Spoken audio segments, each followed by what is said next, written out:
Le journal sur Al24 News. Mesdames, Messieurs, bonjour. Voici les titres de l'édition. Journée nationale de la presse, un événement et un hommage aux journalistes pour leurs engagements à défendre les intérêts du pays. Dossier libyen, quelques jours après la nomination d'un nouvel émissaire onusien, Abdelhamid Dbeiba rejette l'accord de Aguila Saleh et Khaled El-Meshri.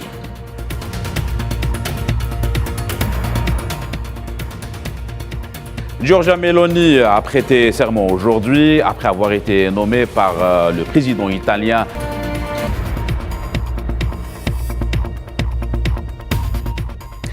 En France, le président français annonce la sortie de son pays du traité de la Charte de l'énergie.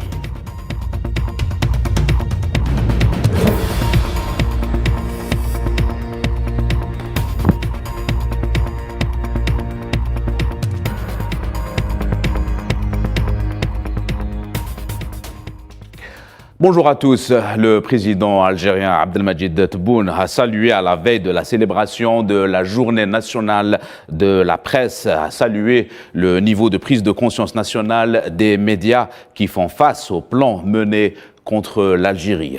Le président algérien préside la cérémonie de distinction des lauréats du prix du meilleur journaliste professionnel.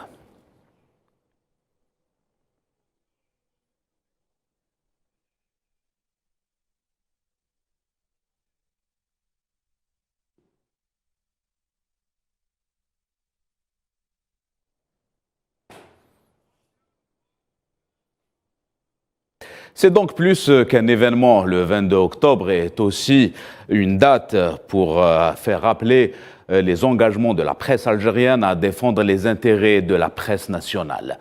Les éléments avec Khaireddine Batache.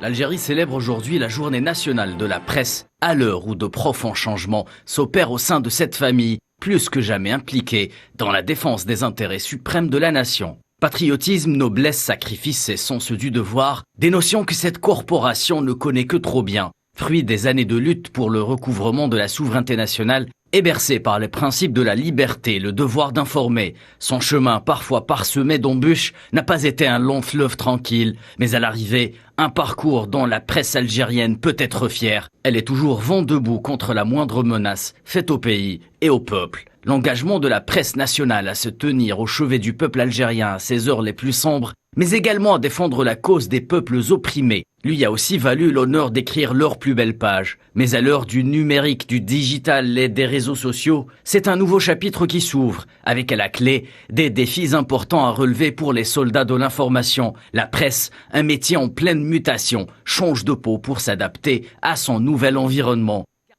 Car les menaces qui pèsent sur la nation algérienne sont d'autant plus grandes, mais jamais plus que la détermination des journalistes à se raccrocher à leurs fondamentaux, déontologie, liberté et responsabilité. Telle est la charte consacrée par la Constitution de 2020. Des enjeux sur le territoire national, mais également hors de nos frontières. L'Algérie s'est dotée d'une chaîne d'information internationale aux standards internationaux et à la ligne éditoriale résolument patriotique. Dernier né des médias, la chaîne Al24 News est désormais le premier rempart du pays contre les velléités venant de l'extérieur. Comme un symbole, elle soufflera sa première bougie au 1er novembre prochain. En Libye, le chef du gouvernement d'unité nationale, Abdelhamid Dbeiba, rejette le récent accord conclu entre les présidents du Parlement Aguila Saleh et le Conseil suprême d'État Khaled El-Meshri qui prévoit l'unification de l'exécutif de la répartition des postes souverains dans le pays avant l'année prochaine. Sur sa page Twitter, Abdelhamid Dbeiba a déclaré que les présidents du Parlement et du Conseil d'État devraient accélérer l'adoption d'une règle constitutionnelle qui met fin à la confusion et affirme que toute piste parallèle telle que le partage des positions souveraines n'est plus acceptable.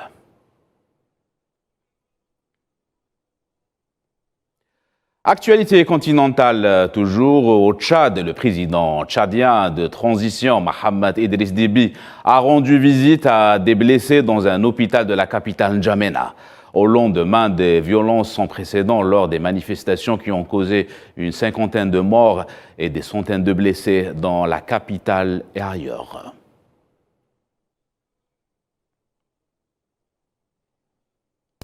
Au Burkina Faso, le président du mouvement patriotique pour la sauvegarde et la restauration, le capitaine Ibrahim Traoré, prête serment devant le Conseil constitutionnel au cours d'une audience solennelle à Ouagadougou. Il assure désormais les fonctions du président de la transition, chef de l'État et chef suprême des forces armées nationales. Pour rappel, ce pays d'Afrique de l'Ouest a connu un mouvement de force qui a conduit à la destitution de Marc-Christian Kabouré.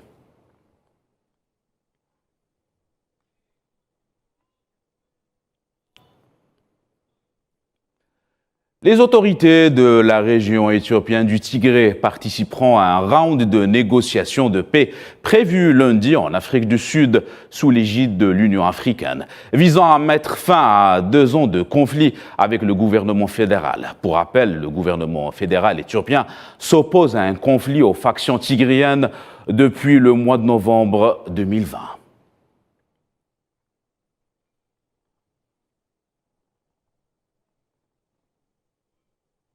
Conflit en Ukraine, des citoyens de la région de Kherson ont été évacués dans la ville de Zhanovsky, un centre de transport au nord de la Crimée. Les responsables russes de Kherson ont déclaré qu'environ 15 000 personnes ont été évacuées.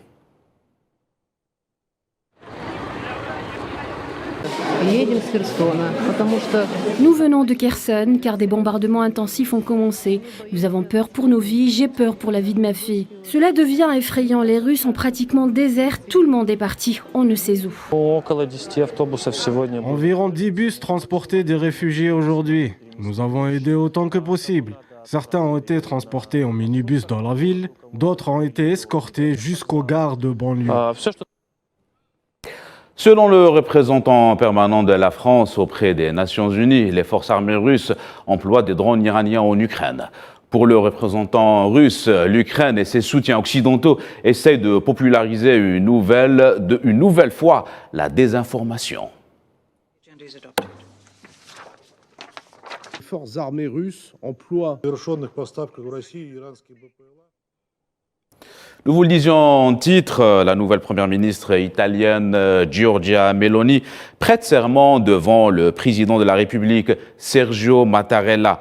Les membres de son nouveau gouvernement, dont le ministre des Infrastructures Matteo Salvini et le ministre de l'Économie Giancarlo Giorigi, prête également serment. La passation de pouvoir entre Mario Draghi et Giorgia Meloni s'est tenue au siège du gouvernement et a été suivie du premier conseil des ministres.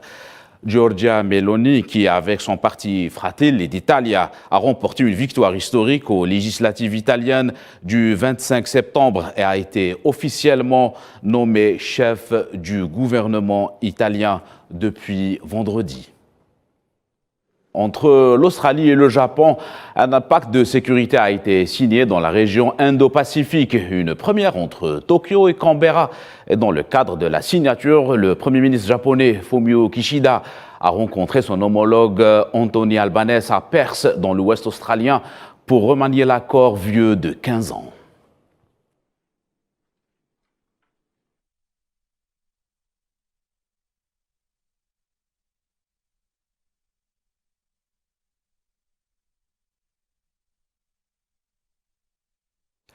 C'est la fin de cette édition. L'information continue sur Al 24 News. Excellent après-midi à tous.